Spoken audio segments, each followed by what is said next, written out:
For years, we have been getting Terminator movies that have just raped the Terminator lore and the franchise itself. However, can this new one bring back what the originals did and become awesome again?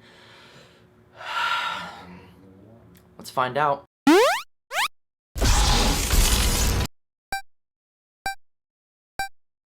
Okay, so Terminator Genisys. I still can't do it. Damn it. So Terminator Genisys is the 5th installment to the Terminator franchise, and it's sort of in a way a retelling of the original Terminator. You see the future war in 2029 where John Connor is the leader of the human resistance with Kyle Reese as his right-hand man. And after an attack to kill Skynet for good, Skynet sends a T-800 Model 101 to kill Sarah Connor back in 1984, so Kyle Reese has to go back and save her. But upon his arrival, he witnesses that the past doesn't seem to be the one he has been told by John Connor, and this mystery unfolds on why this is an alternate 1984. And that's really the basic plot of the movie, because there is so much to Terminator Genisys that I honestly do not want to spoil for you. Now, this movie is directed by Alan Taylor, the same man who directed Thor: The Dark World, and even though I wasn't a fan of that particular movie, I thought it had some pretty sweet action pieces. And if he fails this one, my god, I will be miserable and distraught because Terminator means everything to me, so this review is coming from a die-hard Terminator fan. I have been waiting my entire life for a good Terminator movie like the first two, and this new Terminator Genisys? Let me explain. This movie can go one or two ways, obviously, but for me, the absolute Terminator fan, I liked the movie. It wasn't head over heels for it, but I enjoyed it. Reason being is because throughout the movie, it was an homage to the original Terminator, since it tries to capture shot for shot to the intro of the original when young Arnold Schwarzenegger arrives. Seriously, shot for shot and line by line, you see how this movie pays respect to the sci-fi masterpiece, and I really dug that this movie had a strong introduction. Even threw in a couple lines from the original, but they were repackaged to where different characters say those certain lines. Some flew beautifully, and some not so much. When Kyle Reese finds out that this is an alternate 1984, that is the moment I feel like that will divide Terminator fans, making them lose faith in any possible upcoming movies. From what I understand, it takes source from Terminator 1, 2, bits and pieces from 3, but totally eliminates Salvation from existence, which is kind of funny, because it takes it to a direction where it totally negates the events of the originals, ultimately creating this new timeline. So every moment that you have cherished in the always great Terminator movies have now been rewritten for this new modern Terminator saga. And I said I wouldn't do spoilers, and if you have seen the movie, that's not even 10% of what this movie does. Nothing will take away what the first two have to offer. They will always remain sci-fi action masterpieces. So if you're the type of person that doesn't like their material being meddled with,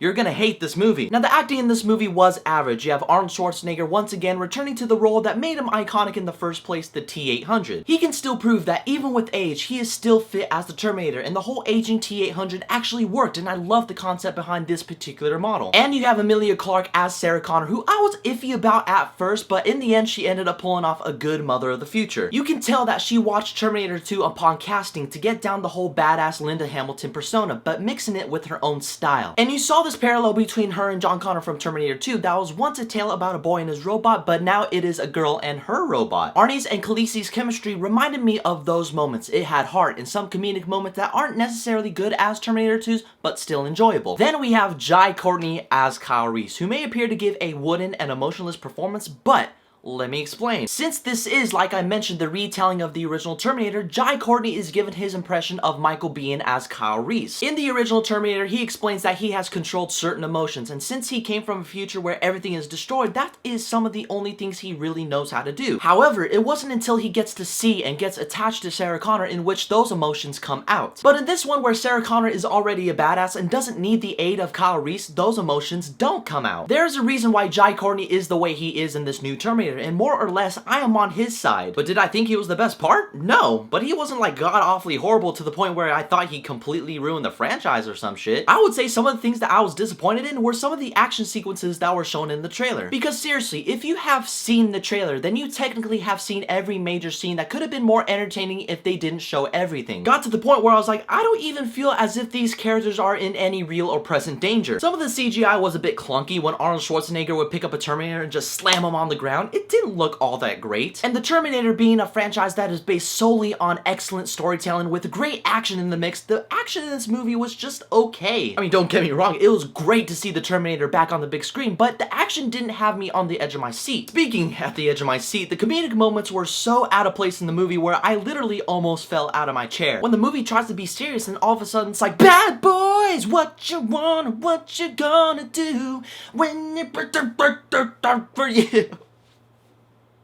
I am weird. And you know, no one in the theater is laughing, it just becomes out of place. It was like the weirdest tone shift of all time, and it made me say, like, doesn't mean that the writing overall was bad, because there are literally Terminator Easter eggs that had me pointing at the screen at almost every 10 minutes. They connected the timeline from the first and second one in some pretty interesting ways to where I said that was some pretty clever writing. Because do you really need to know these Terminator movies before going in? You cannot have Terminator Genisys as your first Terminator movie. Because in the end, Terminator Genisys was an okay action movie with an interesting retelling of the story. The performances were alright, Arnold Schwarzenegger was great as always, and the aging Terminator actually worked for me, and he shows that he can still be the Terminator. CGI didn't look that great and some comedic moments completely fell, but the thing that shot itself in the foot is that you have to know these Terminator movies from front to back to understand what's going on, because if you didn't, you will absolutely get confused. Because I say, for any die-hard Terminator fans, go see this at the matinee price, but for any regular moviegoer who wants good action, wait for the red box on this one. Yeah, I know, 2 ratings. Who knew? Is Terminator Genisys better than 3 and 4? Absolutely, by a ton, but better than 1 and 2?